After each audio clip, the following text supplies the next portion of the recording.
आज हम लोग लेते हैं एक टॉपिक सिंधु घाटी की सभ्यता, जो हिस्ट्री से टॉपिक है और जीके जीएस का एक बहुत ही महत्वपूर्ण टॉपिक होता है। इस टॉपिक से हर एक एग्जाम में कुछ ना कुछ क्वेश्चन लड़ ही जाते हैं, आ जाते हैं। तो हम लोग बात करते हैं सिंधु घाटी की सभ्यता के बारे में। यह सभ्यता एक समय में एक बहुत बड़ी सभ्यता थी। विश्व के 4 बड़े सभ्यता में से एक सभ्यता ये थी। जिस प्रकार से हम लोग जानते हैं मिस्र की सभ्यता, चीन की सभ्यता, मेसोपोटामिया की सभ्यता, उसी प्रकार से एक चौथी बड़ी सभ्यता, दुनिया की सबसे चौथी बड़ी सभ्यता सिंधु घाटी की सभ्यता को भी माना जाता है। अब इसके विस्तार के बारे में अगर हम लोग जानें तो देखिए कितनी बड़ी सभ्यता थी ये। अगर मान लेते हैं यह सिंधु घाटी की सभ्यता है तो इसके ठीक थोड़ा सा आगे मेसोपोटामिया की सभ्यता थी और इसके ठीक थोड़ा सा आगे मिस्र की सभ्यता थी। अगर मिस्र की सभ्यता और मेसोपोटामिया की सभ्यता दोनों को जोड़ दिया जाए तब पर भी इसका 12 गुना से ज़्यादा बड़ा सिंधु घाटी की सभ्यता हुआ करती थी। इसके दोनों के योग के 12 गुना से भी ज़्यादा बड़ा सभ्यता ये थी। तो अंदाज़ा लगा सकते हैं इसी बात से कि सिंधु घाटी की सभ्यता कितनी बड़ी सभ्यता रही होगी। तो इसके बारे में हम लोगों को अभी बहुत सारे टॉपिक के बारे में जानना है इस प्रकार से, जैसे इसके खोज के बारे में कि अलग अलग लोगों का अलग अलग मत रहा है इसके खोज के प्रति। इसका काल निर्धारण किस प्रकार से किया गया है, इसका नामकरण बहुत सारे नामों से इसे जाना जाता है, इसका उद्भव किस प्रकार से हुआ, इसका नाश किस प्रकार से हुआ, इस सभ्यता में किस प्रकार की विशेषताएं पाई जाती हैं या इसका विस्तार कहां से कहां तक था। तो हम लोग बात करते हैं इसके खोज के बारे में। तो खोज में एक अंग्रेज हुआ करते थे, चार्ल्स मैसन नाम का एक अंग्रेज हुआ करते थे। 1826 ईस्वी में चार्ल्स मैसन नाम का एक अंग्रेज हुआ करते थे, जिन्होंने यह सबसे पहले बेसिक्स जानकारी सिंधु घाटी सभ्यता के बारे में सबसे पहले बेसिक्स जानकारी इन्होंने ही दिया, चार्ल्स मैसन। तो इनकी बातें बहुत ज़्यादा विख्यात नहीं हो पाई।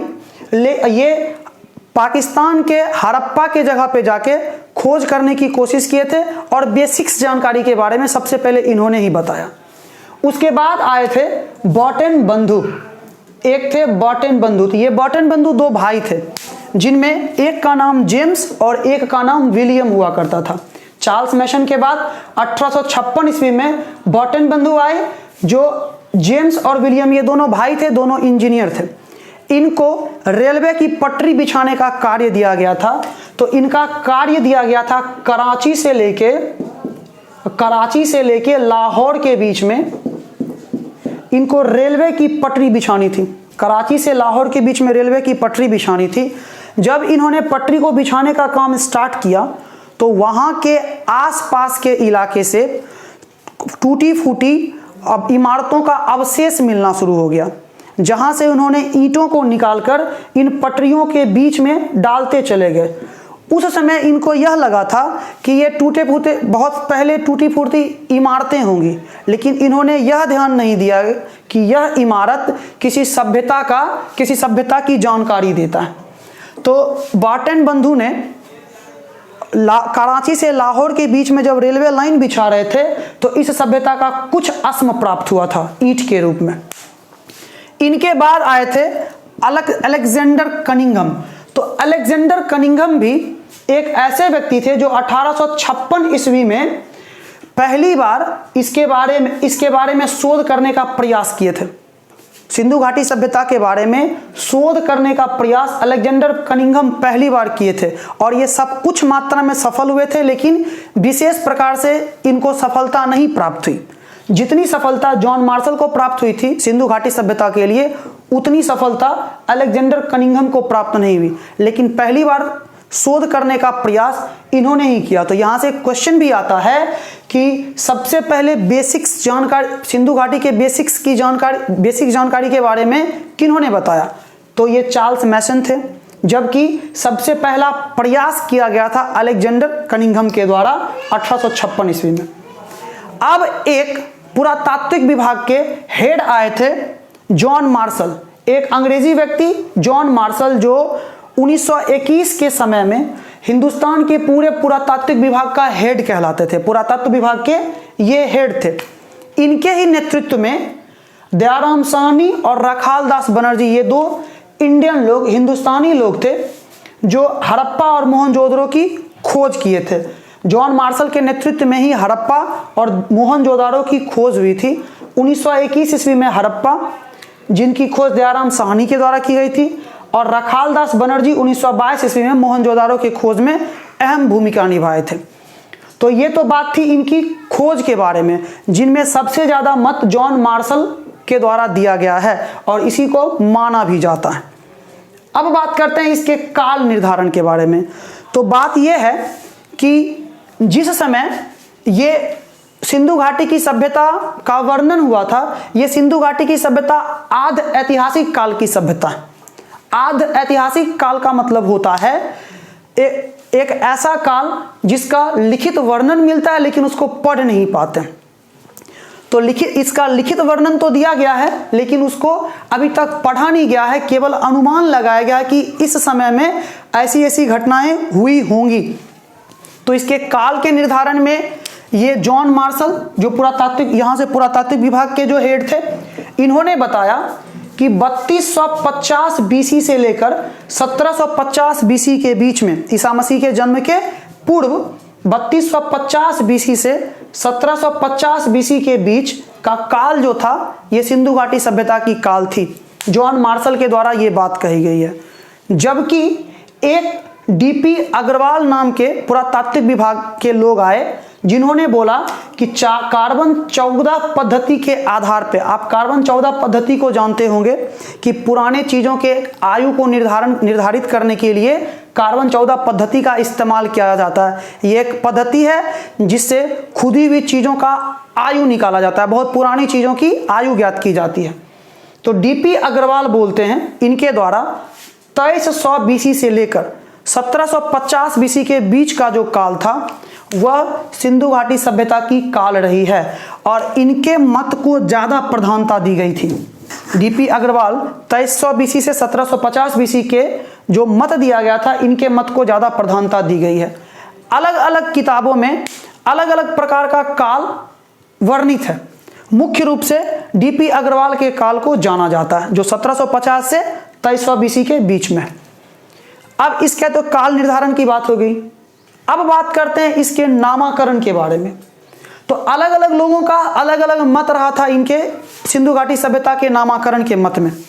अभी क्या हुआ, एक नाम था इन सिंधु घाटी सभ्यता के नाम को बोला जाता है सिंधु सभ्यता। तो इतिहास में यह प्रचलित है कि किसी भी स्थान का नाम वो जिस नदी के किनारे उसकी उत्पत्ति होती है, उस नदी के नाम पर उसका नामकरण किया जाता है। जैसे कि मिस्र की सभ्यता थी, नील नदी की देन है, तो उसे नील नदी की सभ्यता भी कहा जाता है। तो उसी प्रकार से सिंधु घाटी की सभ्यता जो थी, यहाँ जब इसकी खुदाई शुरू हुई तो इसका अधिकांशतः अस्म सिंधु नदी के किनारे प्राप्त हुआ था। अधिकांशतः अस्म सिंधु नदी के किनारे प्राप्त हुआ, जिसके कारण इस सभ्यता का नाम सिंधु घाटी की सभ्यता रखी गई। फिर कुछ दिनों के बाद ऐसा भी मत दिया गया कुछ लोगों के द्वारा कि इस सभ्यता की कुछ अस्म जो है वो सरस्वती नदी के किनारे भी प्राप्त हुई है, जिसके कारण इसका नाम सिंधु सरस्वती सभ्यता के नाम से भी जाना जाता है। चूंकि ये मत बहुत सारे किताबों में इसका वर्णन नहीं किया गया है, जिसके कारण ये छिपी हुई मत रह गई और इसका ज़्यादा विस्तार नहीं हो पाया। लेकिन ऐसा अनुमान है कि सिंधु नदी और सरस्वती नदी दोनों के किनारे सिंधु सभ्यता के कुछ अस्म प्राप्त हुए, अतः इससे इसको सिंधु घाटी की सभ्यता भी कहा जाता था। कुछ दिनों के बाद इसका एक बहुत ही प्रचलित नाम हड़प्पा सभ्यता के नाम से इसको जाना गया। अब क्या होता है कि इतिहास में फिर से ऐसा अनुमान है कि अगर कहीं कुछ खुदाई का कार्य शुरू हो रहा है तो वहाँ पे सबसे पहले जिस नाम से खुदाई की जाती है उसी नाम से उसकी सभ्यता की नाम रखी जाती है। जैसे सिंधु घाटी की सभ्यता की जब खुदाई की जा रही थी, इसके अस्म की खुदाई की जा रही थी, तो सबसे पहले हड़प्पा शहर प्राप्त हुआ था। 1921 ईस्वी में हड़प्पा शहर प्राप्त हुआ था पाकिस्तान के तरफ। तो इसका नामकरण, सिंधु घाटी सभ्यता का नामकरण इसी के नाम से हड़प्पा सभ्यता भी रख दिया गया। तो इसको अलग अलग नामों से भी जाना जाता है। सिंधु सभ्यता के नाम से जाना जाता है क्योंकि इसके खुदाई का अधिकांशता अस्म जो है सिंधु नदी के किनारे प्राप्त हुआ, जबकि कुछ अस्म सरस्वती नदी के किनारे भी प्राप्त हुआ। इसी कारण से इसे सिंधु सरस्वती सभ्यता के नाम से भी जाना जाता है। फिर इसका नामकरण हड़प्पा सभ्यता के नाम से रखा गया था क्योंकि सबसे पहले सिंधु सभ्यता में हड़प्पा शहर की खुदाई हुई थी। इसी कारण से इसको हड़प्पा सभ्यता के नाम से भी जाना जाता है। अब बात करते हैं इसके उद्भव के बारे में। तो जिस प्रकार से नामकरण या काल निर्धारण में अलग अलग लोगों का अलग अलग मत पाया जाता है, उसी प्रकार से इसके उद्भव में भी अलग अलग लोगों की अलग अलग मतें थी। इसके उद्भव को दो प्रकार से बांटा गया है।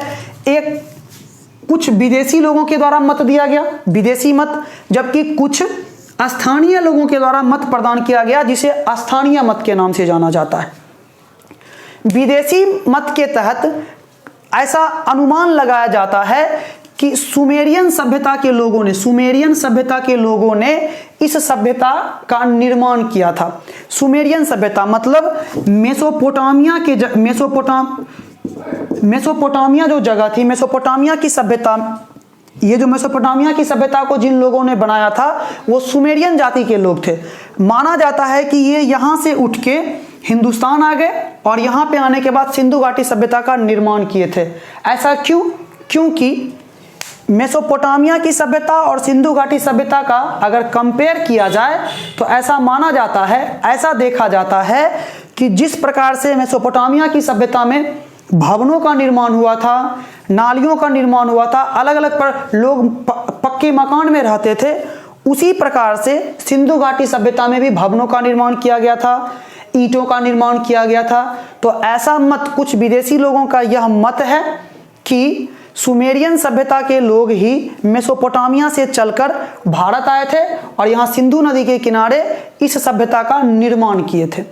तो इस मत में मुख्य रूप से Marshall, sir John Marshall, Wheeler, DP Kosambi, इनके मत आते हैं। इन लोगों ने ऐसा बताया, इन लोगों ने विदेशी मत की प्रधानता दी, जबकि स्थानीय मत में रखालदास बनर्जी के द्वारा यह बोला गया कि सिंधु घाटी सभ्यता जो है वो द्राविड़ लोगों के द्वारा बनाई गई है, द्राविड़ लोगों के द्वारा इसकी स्थापना की गई है। यह क्वेश्चन भी पूछा जाता है कि सिंधु घाटी सभ्यता का निर्माण किन लोगों के द्वारा हुआ, तो द्राविड़ समुदाय के लोगों के द्वारा। इनके स्थानीय लोगों के द्वारा ऐसा कहा गया कि हाँ, मेसोपोटामिया की सभ्यता से ये मिलता है, लेकिन इनमें कुछ बातों का अंतर है। जैसे कि यहाँ पे सिंधु घाटी सभ्यता में नालियों का निर्माण कुछ अलग प्रकार से किया गया था, सुमेरियन सभ्यता से अलग किया गया था। यहाँ के जो रास्ते थे वो बहुत ज़्यादा चौड़े हुआ करते थे। तो इस प्रकार से कुछ मत के कारण स्थानीय लोगों ने ऐसा बताया कि ये सुमेरियन सभ्यता से ना निर्मित होकर द्राविड़ समुदाय के लोगों ने सिंधु सभ्यता का निर्माण किया था। लेकिन कुछ लोगों का यह मत है कि आर्य लोगों के द्वारा, आर्य भारत में आए और सिंधु घाटी सभ्यता का निर्माण किए थे। तो आर्य के लिए टी.एन. रामचंद्र, लक्ष्मण दास, इस प्रकार से लोगों ने मत दिया कि आर्य समुदाय के लोगों ने सिंधु घाटी सभ्यता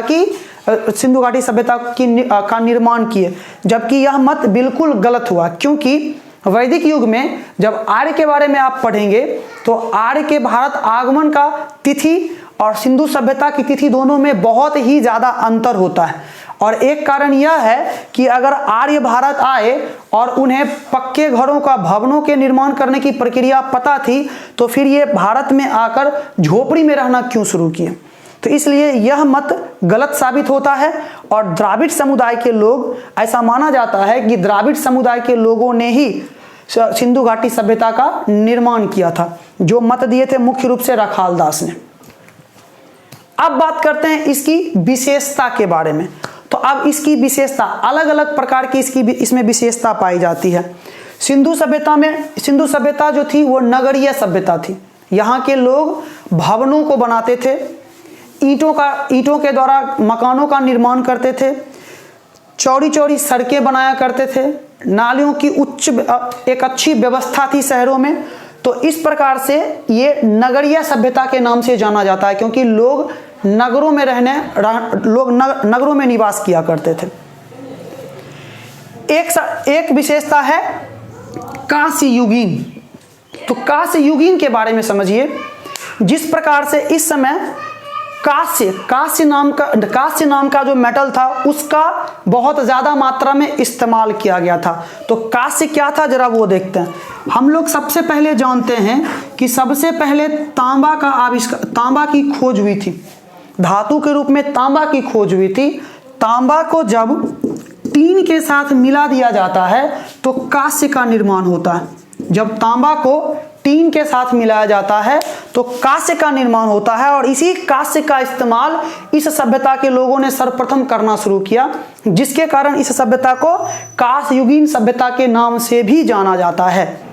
तो अच्छा, कभी आप लोग देखे होंगे कि इतिहास में जिस समय तांबा का इस्तेमाल किया जाता था उस समय के इतिहास को ताम्र युगीन कहा जाता है। लोहा का इस्तेमाल किया जाता था लौह युगीन। उसी प्रकार से कांस्य के इस्तेमाल करने से इसे कांस्य युगीन सभ्यता के नाम से भी जाना जाता है। अब बात करते हैं आद्य ऐतिहासिक। इसकी एक विशेषता यह भी है कि इसका जो इतिहास रहा है वह आद्य इतिहास रहा है। आद्य इतिहास का मतलब होता है इतिहास का एक ऐसा भाग जिसका लिखित वर्णन तो हमारे पास है लेकिन उसको हम लोग पढ़कर अभी तक समझ नहीं पाए हैं। तो सिंधु सभ्यता का लिखित वर्णन दिया हुआ है लेकिन अभी तक केवल अनुमानित या केवल अनुमान लगाया गया है कि इस प्रकार की घटनाएं हुई होंगी, जबकि इसका पूर्ण मत किसी विद्वान के द्वारा इसका पूर्ण मत नहीं दिया गया। तो यह जो है चित्रलेखित है, मतलब सिंधु सभ्यता के लोगों ने चित्र को बनाकर अपने बारे में बताया था, तो ये चित्रलेखित है। तो इसे आद्य ऐतिहासिक काल कहा जाता है क्योंकि ये केवल अनुमानित समय है। ये सभ्यता जो है यह लोगों के द्वारा अनुमानित किया गया है। अब एक और विशेषता इसका है कि शांति प्रिय लोग। कुछ लोगों के द्वारा यह अनुमान लगाया गया है कि यहाँ के लोग शांति प्रिय लोग हैं। जैसे कि इतिहास में अधिकांशतः सभ्यता में यह वर्णन है कि लोग कहीं पर रहने के लिए युद्ध किया करते थे, लूटपाट किया करते थे, इस प्रकार के कार्यों को किया करते थे। लेकिन सिंधु घाटी के सभ्यता के लोग व्यापार पर जोर दिया करते थे और ये शांति प्रिय लोग थे, शांति से अपना जीवन व्यतीत किया करते थे। इन लोगों के समय में इस सभ्यता में किसी भी प्रकार के ज़्यादा मात्रा में युद्धों का वर्णन नहीं मिला है। इसके बाद एक है व्यापार प्रधान। तो बहुत सारी सभ्यता जो है वह कृषि के ऊपर आधारित है, पशुपालन के ऊपर। जैसे वैदिक युग की बात कर ले तो वहाँ पे लोग जब वैदिक युग के लोग हुआ करते थे तो वह कृषि के कार्यों पर ध्यान दिया करते थे, पशुपालन किया करते थे। लेकिन सिंधु सभ्यता के लोग व्यापार को बहुत ज़्यादा प्रधानता दिया करते थे। यहाँ पे धातुओं का व्यापार होता था, मुख्य रूप से कपास का व्यापार हुआ करता था, तो ये लोग व्यापारी हुआ करते थे। और व्यापार विदेशी व्यापार थी और स्वदेशी व्यापार, दोनों प्रकार की व्यापार यहाँ पे हुआ करती थी। लोग बाहर जाकर भी व्यापार करते थे, देश से बाहर जाकर भी, और देश में भी, देश के अलग अलग हिस्सों में भी व्यापार हुआ करता था। अब है एक विस्तृत सभ्यता। यह सभ्यता बहुत ही ज्यादा विस्तृत थी। अभी हम लोग आगे देखेंगे इस सभ्यता का विस्तार कहाँ तक है। तो ये बहुत ही ज्यादा विस्तृत सभ्यता थी, ये विदेशों तक फैली हुई थी, अफगानिस्तान तक, बलूचिस्तान इसके अंतर्गत आता था। आप भारत की बात कर दे, जम्मू कश्मीर, महाराष्ट्र, यूपी, ये बहुत बड़े विस्तार में ये फैला हुआ था। तो इसी प्रकार से बहुत सारी और भी विशेषताएं हैं, जैसे कि राजनीति का, आर्थिक का।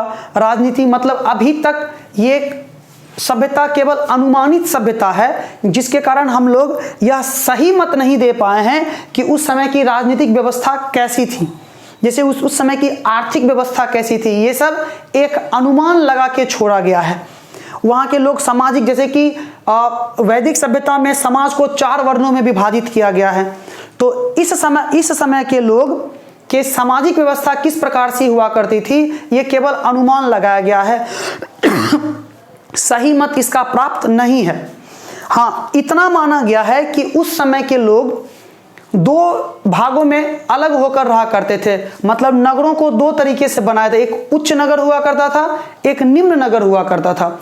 उच्च नगर जो हुआ करते थे वहां पे धनी लोग रहते थे, निम्न नगर जो हुआ करते थे वहां पे गरीब लोग, गरीब तबके के लोग रहा करते थे।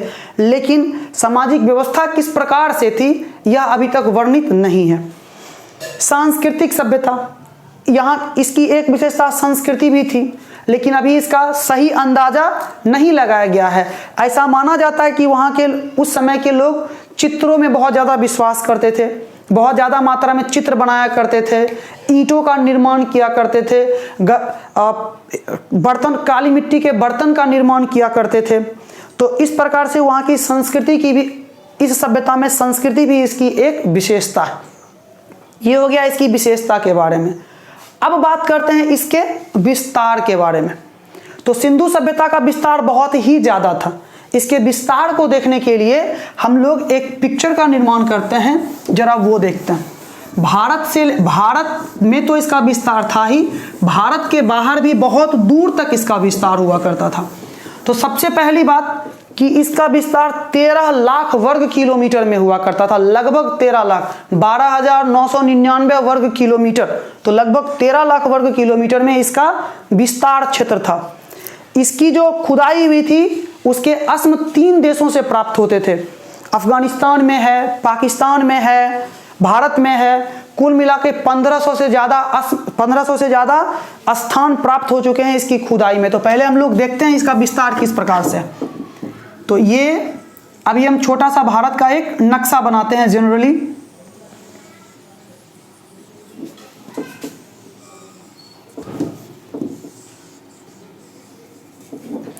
अभी हम क्या देखते हैं, यहां पे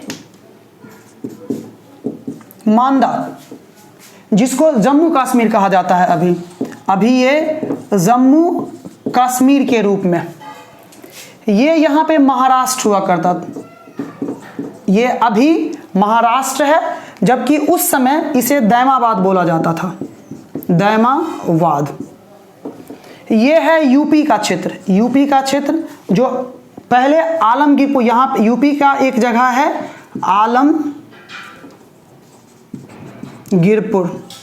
आलमगीरपुर, जबकि ये एक जगह है ये बलूचिस्तान, ये भारत से बाहर बलूचिस्तान। अभी उस समय इसको सुत्कान गेडोर कहा जाता था। तो सुत्कागेडोर, जम्मू कश्मीर, यूपी, महाराष्ट्र और बलूचिस्तान। पहले इस सभ्यता के समय इसका नाम था मांदा। आलमगीरपुर यूपी में एक जगह, महाराष्ट्र में दैमाबाद और बलूचिस्तान में सुत्कान गेडोर। अब इसको अगर हम लोग मिला दें तो ये इस प्रकार से मिलता है, इस प्रकार से ये मिलता है, इस प्रकार से त्रिकोणात्मक। तो ये पूरे इलाका का 13 लाख वर्ग किलोमीटर विस्तृत क्षेत्र था, 13 लाख वर्ग किलोमीटर विस्तृत क्षेत्र। जबकि इसकी लंबाई देखी जाए इधर से इधर तक तो यह 1600 किलोमीटर, और ऊपर से नीचे तक की लंबाई देखी जाए तो यह 1400 किलोमीटर के दायरे में फैला हुआ था। अभी बात करते हैं, ये 3 देशों में इसका स्थान प्राप्त हुआ। जब खुदाई की गई तो 3 देशों में इसका स्थान प्राप्त हुआ। इसका जो अवशेष हुआ 3 देशों में प्राप्त हुआ। तो स्वतंत्रता से पहले, मतलब 1947 से पहले तक कुल मिला के 40 से 50 स्थान ही प्राप्त हुए थे। मुख्य रूप से 40 से 50 स्थान था सिंधु घाटी सभ्यता का। लेकिन स्वतंत्रता के बाद लगभग 1500 स्थान प्राप्त हो चुके हैं अभी तक। तो एक अफगानिस्तान में कुल मिला के 2 ही स्थान प्राप्त हुए। जबकि पाकिस्तान की बात की जाए, पाकिस्तान में तो ये कुल मिला के लगभग करीब 500 स्थान प्राप्त हो चुके हैं करीब। और हिंदुस्तान की बात की जाए, हिंदुस्तान की तो यहाँ पे 900 से अधिक स्थान प्राप्त हो गए हैं। तो लगभग 1500 स्थान सिंधु घाटी सभ्यता की खोज हो चुकी है। जिसमें सबसे ज़्यादा मात्रा में, हिंदुस्तान में बात की जाए तो गुजरात में सबसे ज़्यादा मात्रा में इसके स्थानों की खोज की गई है। इस प्रकार से ये एक छोटा वर्णन होता है सिंधु घाटी सभ्यता का। अगले वीडियो में हम लोग इसके कुछ अलग अलग टॉपिक के बारे में बात करेंगे और इसके कुछ ऑब्जेक्टिव्स के बारे में बात करेंगे, किस प्रकार का क्वेश्चन कैसे पूछा जाता है। तो एक छोटा सा वर्णन था, इसके अगले पार्ट को फिर अगले वीडियो में हम लोग लेके आते हैं। तब तक इतने के विस्तार को आप देख सकते हैं, अच्छी तरीके से समझ सकते हैं। तो अगले वीडियो में मिलते हैं, चलिए बाय।